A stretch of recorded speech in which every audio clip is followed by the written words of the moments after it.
Good afternoon and welcome to today's blab with myself and Clare Evans. And today, Clare and I, or Clare more than I, is going to be talking about taking control of your inbox and managing your email more effectively. Good afternoon, Clare. Good afternoon, Stephen. Thank you for inviting me along again. Another blab interview. It's my pleasure. It's my pleasure. Because the information that you impart freely helps us all take control, not just of email, but of time as well. And it's a pleasure to be here and chatting. So one of the problems that most people have is too much email. The inbox, they lose control of it. So how do we take control?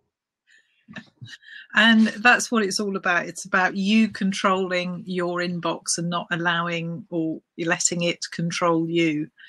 I think on average, a report I did recently for a company called Workfront, Daily Savings Time, I did a lot of research in that, and quite a lot of it was around email, the amount of time people spend in email and the amount of emails they receive. And on average, they receive somewhere around 100 emails a day into their inbox, which, as you can imagine, you could spend all your day just in your inbox.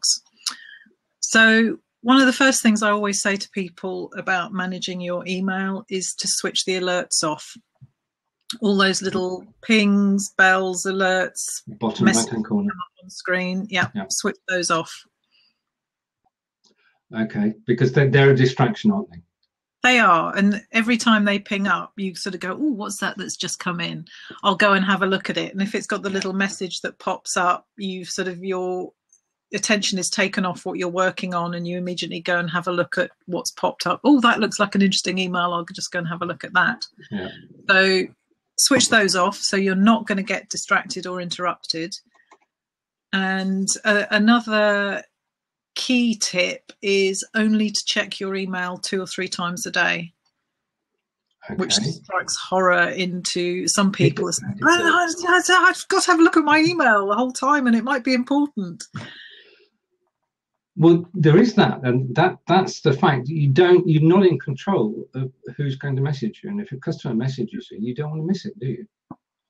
But you know what your work process is. There are actually very few organizations and businesses I've worked with, maybe in an ordering department, where you have to be responding to, or in actually IT support departments, you have to be responding to emails as they come in.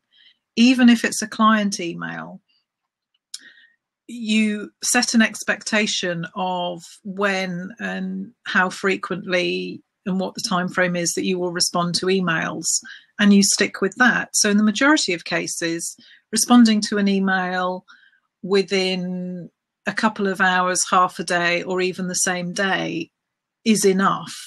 Okay. Yeah. Email is a means of communication. If it's urgent, email is not the best means of communication. If it's urgent, pick up the phone. Email, and again, technology has changed things, but sort of back in the day of the corporate world, if you sent an email, when you click send, it went to a mail server. Yeah. It then went from one mail server to another mail server, and there could be a delay of a couple of hours. It's a lot quicker now, but it's not an instantaneous means of communicating, and also it's not guaranteed. And if you think the number of emails that don't actually get through, that might get filtered out or erroneously dumped into the junk folder, if it's urgent, essentially pick up the phone. So how, in terms of emails that are coming in during the day, how do you categorize them?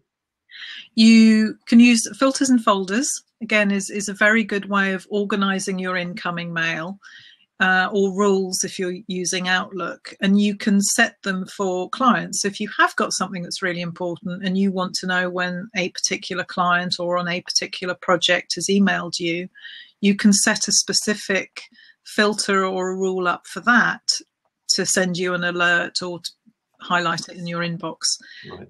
Organizing incoming emails, again, is a very good way of keeping control of your inbox by filtering out the rubbish that ends up in the inbox things like newsletters or informational messages, perhaps on sorting it by particular types of project, and they go off into different folders. So I have similar folders set up in my email system as I do in my general filing system.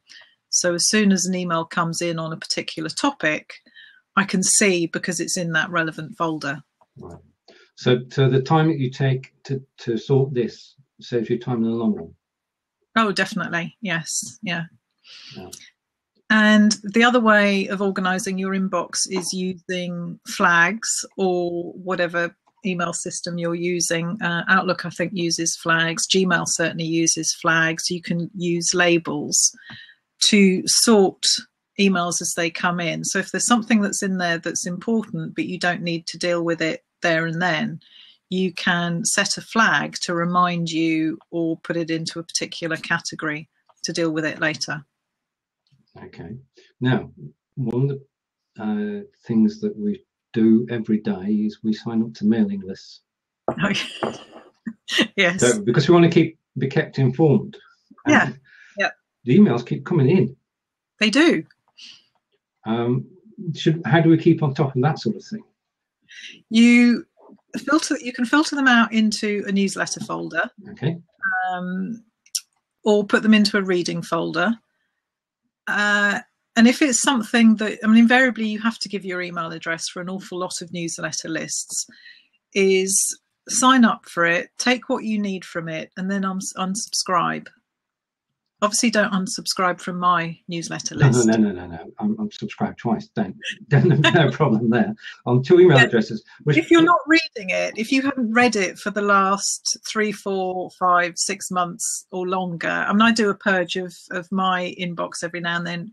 Those newsletters, they go off into a newsletter folder, so they're not clogging up the general inbox. Gmail has got different categories and tabs that it now sorts them into, so that's quite handy. They all go off into that and I don't have to worry about them. Yeah. Or you can use an alternate email address. Okay. So they all go off onto that email address. Again, you can either, with I think both Gmail and Outlook and quite a few others, you can set up different accounts within the same system. So that's a way of sorting and managing. Right. Okay. So when it comes to newsletters, don't sign up with your main email address. Sign up with one specifically for that purpose. You can do. Yeah. Sign up with email addresses are so easy to get, as we know from all the spammers that are emailing. Use one specifically for newsletters, or have the filters and folders set up so they go off into a different area. You can immediately see a newsletter that's come in, and then cull those every now and then if you're not reading them. Indeed. The other thing is you lose track of how many you've subscribed to. Yes. It's easily done. And there is a piece of software which have you heard of? I know you will have. Unroll Me. Unroll.me. I've heard of it. I must admit, I don't think I've actually used it. I tend to go through, I subscribed to something a month or so ago, which was a specific seminar workshop set up. So there were a load of emails that came in, lots of different lists I ended up subscribing to, but I put them all into one specific folder for that, and then just unsubscribed from them as they came in. But yeah, Unroll Me, just making a note of that. That looks very useful. Okay. Right, if you're wondering what we're looking at and you're watching this on the recording, unfortunately, we can bring things in to show them on screen, so everybody who's watching live can see them, but it won't show up on the recording. So this is a good reason to actually watch this live. There's got to be some benefits for being here.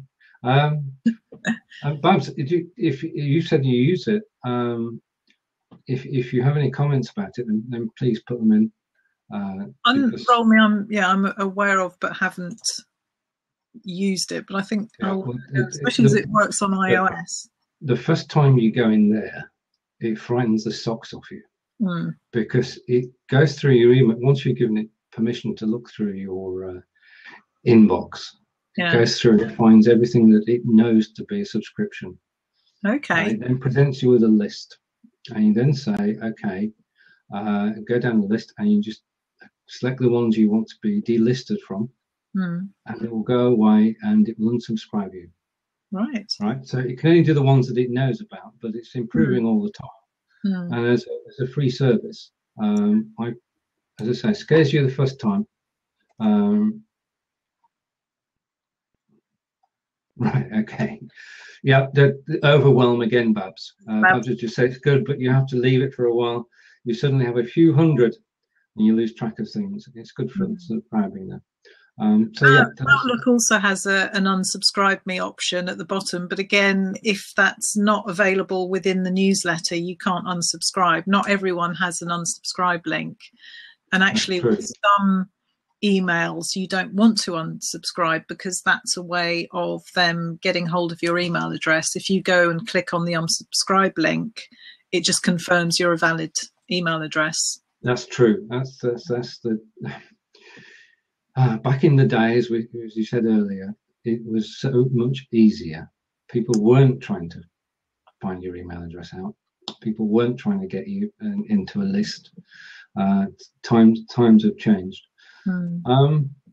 Right. Okay. So if you've got multiple email accounts, you bring them all into the one place, either in Outlook or in Gmail.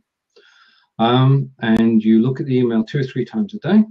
And you sort out the urgent ones and you reply to them first. Now, when you're replying to an email, I'm going back here to my reading of just a minute.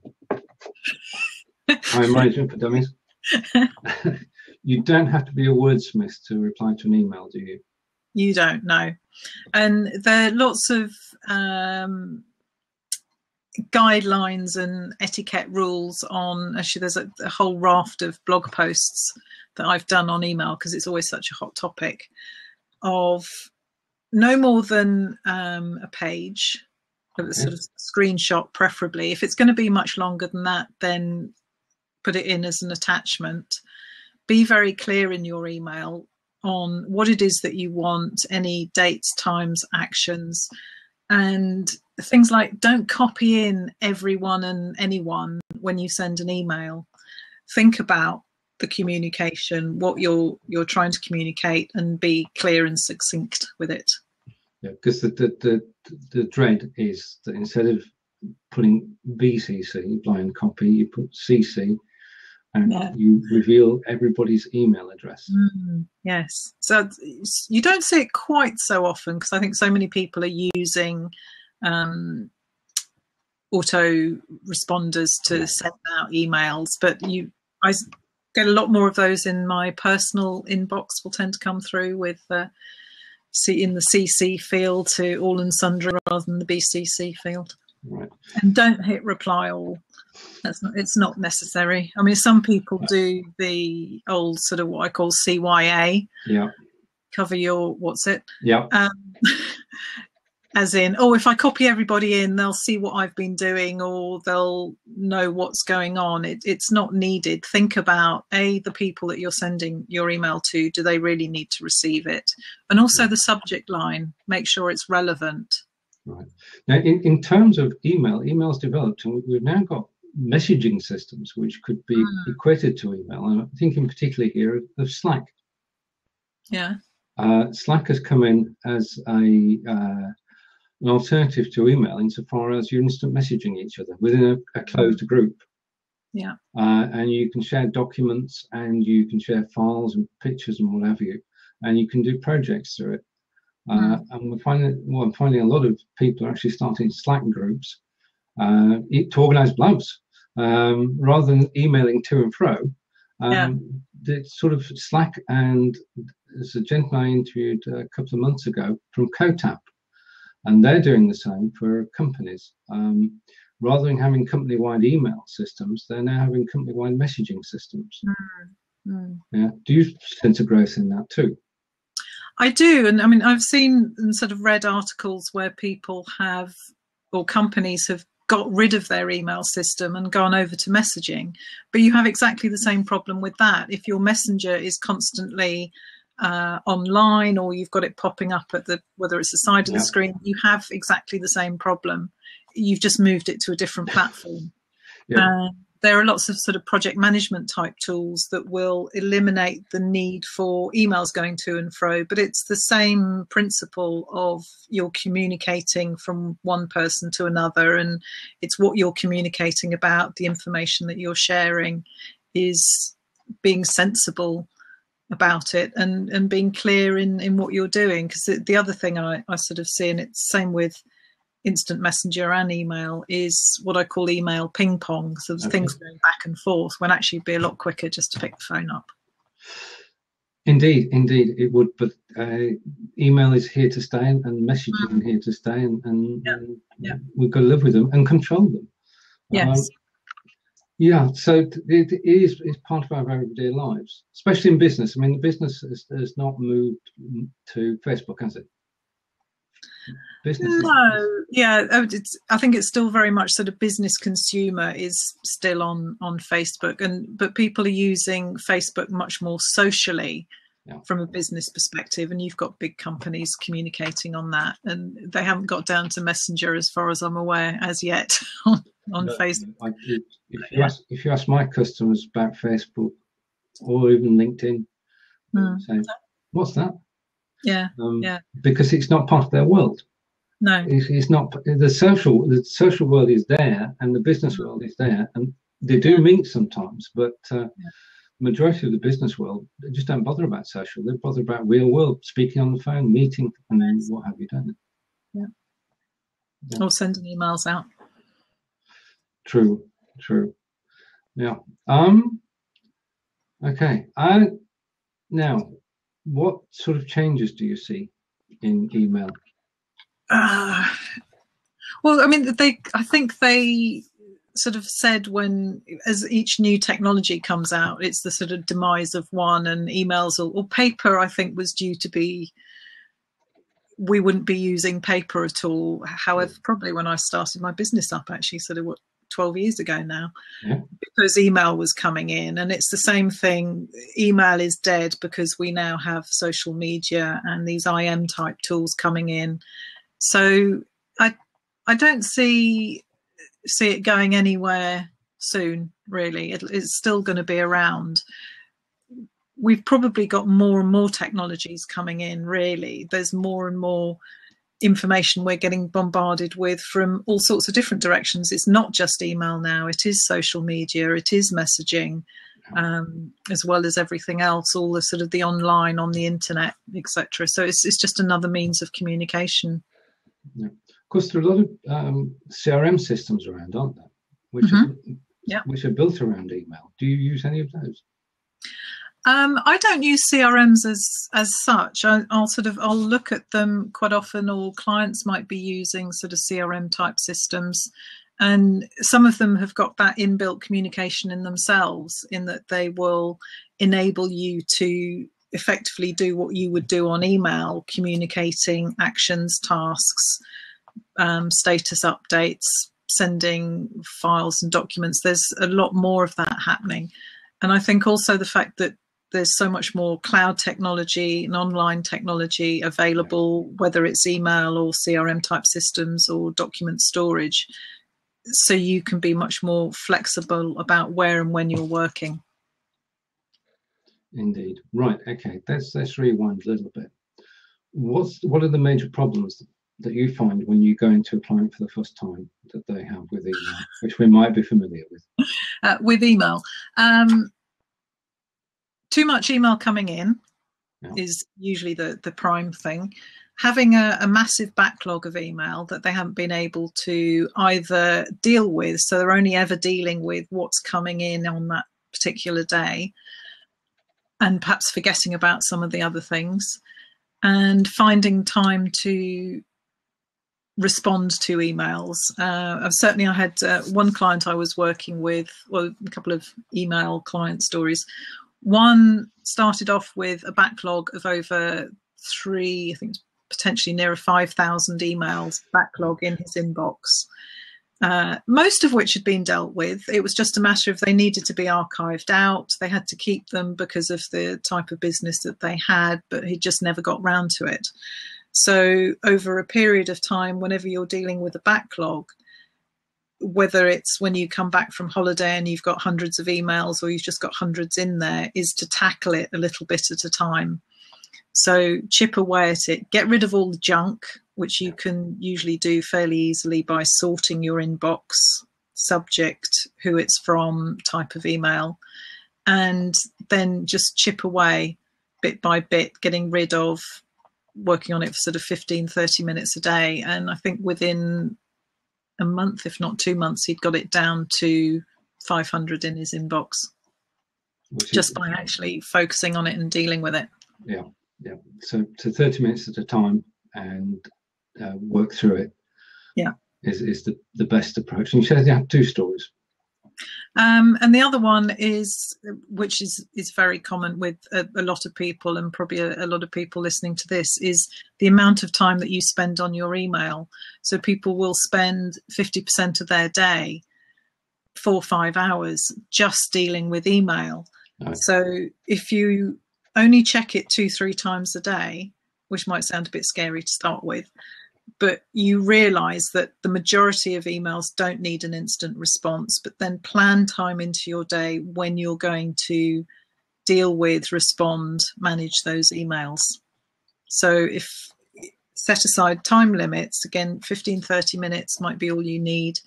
Deal with the emails that have come in, and you can pretty quickly look at your inbox and see whether it's important, whether it's urgent, who it's from, how you're going to deal with it, and just work your way through it and prioritize them as well.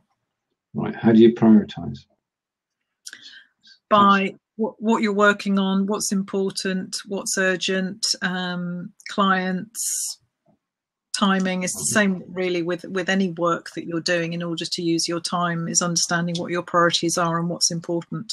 And this, you apply the same to email, and deal with your email 1 time slot a day, 2 time slots a day for an hour, 30 minutes, whatever's needed. If you've got a very email heavy job, then potentially you are going to spend more time in it, but most people don't need to spend as much time in their email as they do. True. I spend as little as possible, but you've got to look at it every day, because if you don't, you're going to get into trouble. And, you do. It only takes a few minutes to check your email to sort of see. And some people say, don't check, for goodness sake, don't check your email first thing in the morning, because then the next thing you know, it's the middle of the morning and half the day's gone. Right. But if you're going to check it, it's a 5-minute check, and it's a scan through what's come in, what's important, who's it from, am I going to need to respond to it? Okay, yep, there's something there, I need to deal with that now. I can deal with the rest of it later. Yeah. And then you go on and you do something else that's more productive, more important. We're becoming increasingly mobile, and our emails and phones are with us 24/7, and every spare moment we spend on our phone. That gives possibilities, doesn't it? For basically, as you said earlier, you can get alerts sent out to your phone when it's an important message. Yes. Yeah. Yes. And that helps, doesn't it? Because if you know you're going to get the important messages. It certainly helps. And again, it's about you taking control rather than reacting to every email that comes in. And particularly with this idea of, we've all got smartphones and tablets and everything's mobile and we can be contacted 24/7 these days, is to have very clear boundaries around your time. Yes, if you're expecting an urgent call from a client or an urgent email, or you're waiting on a piece of work to come in, you want to know when it's arrived, but not at the expense of the other people that you might be with at the time, the people that you're in a meeting with, family, etc. What's going on in your personal life, is try and keep those boundaries separate. So you don't have to respond to an email. I mean, if you get an email on a Friday evening, what are you actually going to be able to do about it, depending what obviously the content is, that can't be done on a Monday morning? True. So this comes to the next thing, is to separate business email and personal email. Yes. Yeah, definitely. Yeah. And that comes down to using separate email accounts. Different email addresses. Yes, as I said, I've got my personal email address and I've got a number of business email addresses. Actually, I've got a couple of personal email addresses that I use for different things, and potential junk mail address. But the whole idea is to keep things simple. So don't complicate it too much by having too many email addresses. Make it manageable. Yeah. So business email, you check Monday to Friday, and family email or personal email, you can check whenever you've got time. I tend to be aware of emails coming in over the weekend, but unless it's something urgent, like, for instance, I had one came in on Saturday, client wanted to meet with me or talk to me this afternoon, so I responded to that one yesterday. Yeah. But yeah, there is that you can be aware of it, but you don't necessarily need to respond to it there and then, because if you respond to emails when they come in at 9 o'clock at night, and particularly if it's from your boss, and I've heard that time and time again, bosses emailing employees at 9, 10, 11 o'clock, 1 o'clock in the morning, if you get a response back, they're going to do exactly the same to you next time, and they're going to expect a response. So you're setting an expectation, whereas if you're much clearer about, well, actually, when I finish work at whatever time that might be, hopefully it's not 9, 10 o'clock at night, yeah. I'm finished for the day. Yeah, I mean, I use because I write software, and basically, as you know, and basically I've got a package which is called my message hub, and that takes all my emails. And if there's an urgent message, which is something I need to respond to immediately, then it pings my phone. I can be out and about anywhere, and I can respond to the ones that need the response quickly, and everything else waits. Because in the computer world, if the computers that I've got software on have a problem, then we're talking about affecting up to 100 people. So they've got to have a response. So that's my exception to your rules. Yeah, I did say if it's part of your remit within your work, and yes, certainly, I mean, I used to work in IT, so I know exactly that thing. If a system goes down and you're going to get emailed or paged, we used to get pages. Oh wow. I guess it's all done by email these days. Yeah, you're going to want to know that that's come in, and you're going to need to have to respond to it ASAP. Then yes, that's an exception. As I said, that 2 to 3 times a day doesn't work for every single type of business, but the majority of people I talk to that say, oh, that would never work for me, when I've actually talked it through with them, they sort of say, well, no, actually it would, because you set the expectation with your clients and your customers, and as long as you're meeting that expectation, then responding within the same day, half a day, within 24 hours could be enough. So stay in control. Yes. Don't let anybody drive you too far. Yeah, if you set the boundaries up front, then it's much easier to control. If you allow people to step over those boundaries by responding to or expecting a response to an email at 9, 10, 11 o'clock at night, then guess what? They're going to keep doing that to you. And I've spoken to a number of businesses who have clients and customers that they want something done urgently, they want it done over the weekend, whereas if you push back and say, well, no, actually I'm not able to do that for you, or as I said, it's not going to make any difference whether I do it now or whether I leave it till Monday. Yes, you can still manage their expectations, but don't, just because they can doesn't mean they should, or that you should. I agree with you totally, and I think everyone watching will do so, and hopefully take away some good ideas to their own email situation. Right, okay, if there are any questions at all, if you want to pop /Q and a question for Claire, then we're willing to take any questions. We're going to stop recording in about 5 minutes, and then you can join us on camera and ask questions if you wish. If you want to join us on camera while we are recording, then just press the call in button. It'd be nice to have somebody to join us. We're not going to push anybody. I won't name names this time. When I do that, it doesn't work anyway. But it's a topic which we have to be in control of, isn't it? Because if we're not in control of emails, we lose control of our day. Yes, yeah. And I think if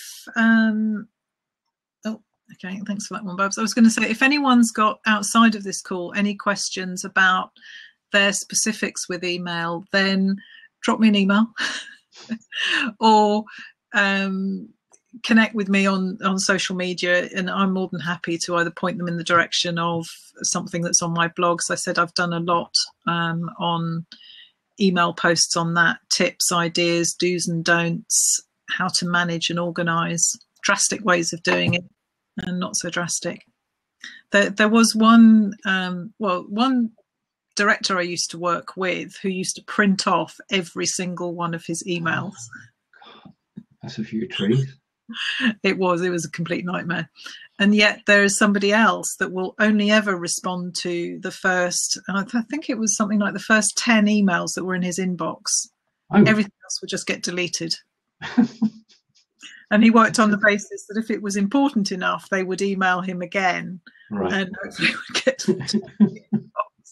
So there are some fairly drastic ways of dealing with email. Yeah, not totally practical though. No, but again, sometimes if you've got a massive backlog, what is going to be the impact of deleting emails that are 3 months, 6 months old? Probably not a lot. Yeah, indeed. Right, question from Babs. What email system do you find most useful for being organised? I use Gmail.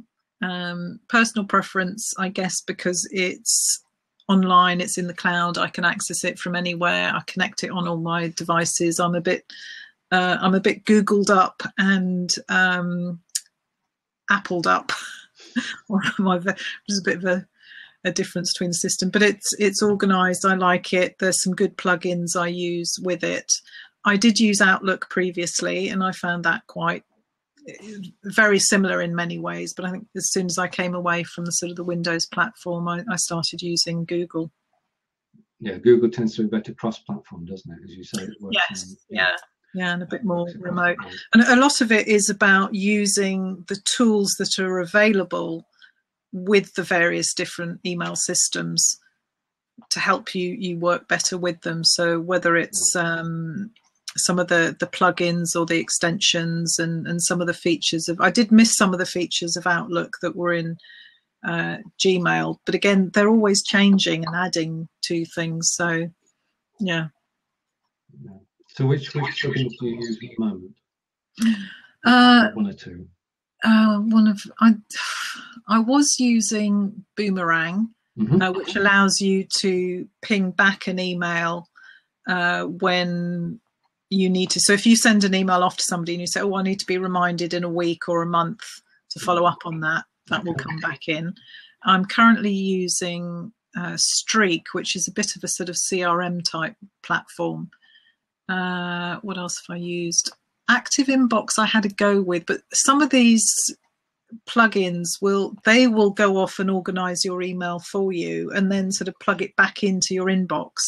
So it almost creates an extra step and an extra complexity. I think if you've got fairly simple strategies about how you deal with your email and principles and processes you apply, almost any email system will work. Right. So if you've got categories and filters in place, and then the email system is secondary. Yeah. I use labels a lot with Google Mail, so I have a lot of my mail sorted, and I filter things out into that. I use filters, lots of folders to organise and manage my inbox. Now, you mentioned earlier that not all emails get through. Yeah. And it's nice to know whether an email has actually been opened, isn't it? So what about things like Yes Mail? Actually, Streak has got that feature in it. Okay. And I was using, was it Yes Mail? I think Boomerang does something similar in that you can track when somebody's opened an email. But, and again, it's not 100%. And I did find with some of the extensions I was using, emails that had that feature on weren't getting delivered. Yeah, I think Angelica, I've got to mention Angelica in every show, and she's watching today. Angelica's tried several of the systems, and they're not reliable enough, are they? No, they're not. They have that added level of complexity in them. I do find Streak actually seems to have been quite good and quite consistent in the way that it's working, because it's got a little feature that you can click on view, so you can see when somebody's opened it. Yeah, which is quite handy. Right. Have you got a URL for that? A Streak. Yeah. Also pasting that in there. Streak.com. Let me just check. Okay. Has anybody else used the systems similar to that and got comments about YesMail and similar systems which tell you when an email has been opened? If I don't want you to appear on camera, but if you've got any remarks to make, then it would help the discussion.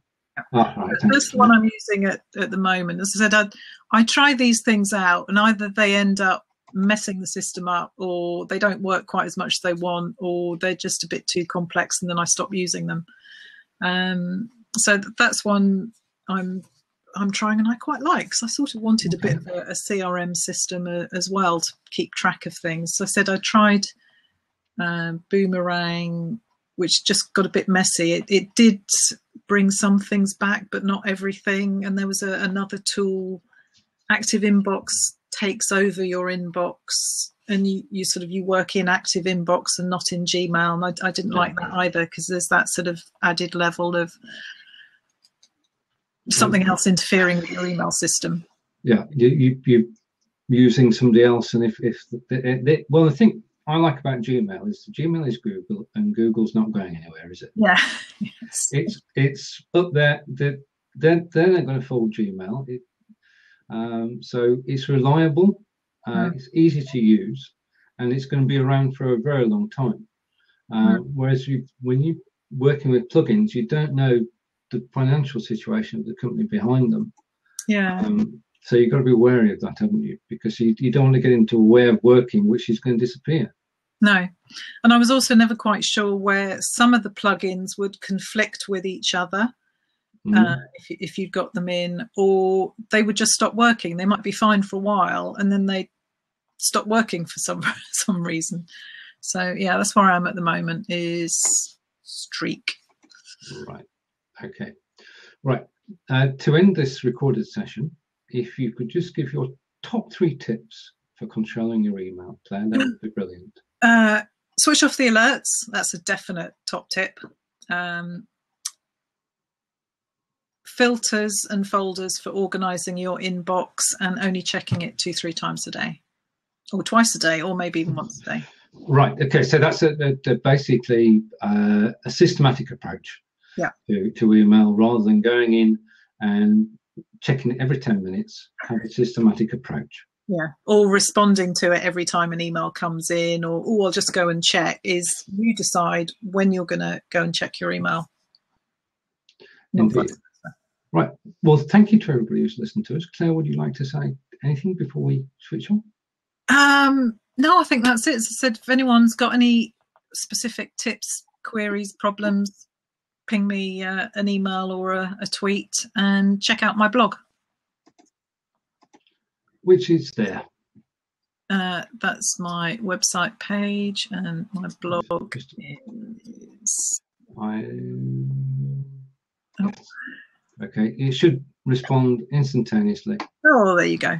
Thank you. To show up your blog page as well. That's the one that's got lots of blog posts about email. Right.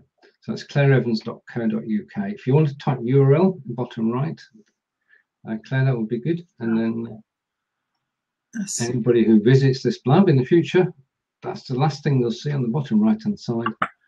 And they can click the link to find out more information. Live chat bit. Yeah. Okay. Right. It's been a pleasure talking to everyone today. Claire, you've given us a lot of information about how we can get control of our inbox. All we have to do now is go out and do it. If we need reminders, then we visit clareevans.co.uk and say message you, and you'll take it from there. And help us to take control. Email is never going to go away, so we've got to deal with it at least for the relatively long short term. Totally agree. And on that note, I'll say thank you to everyone and pause the recording.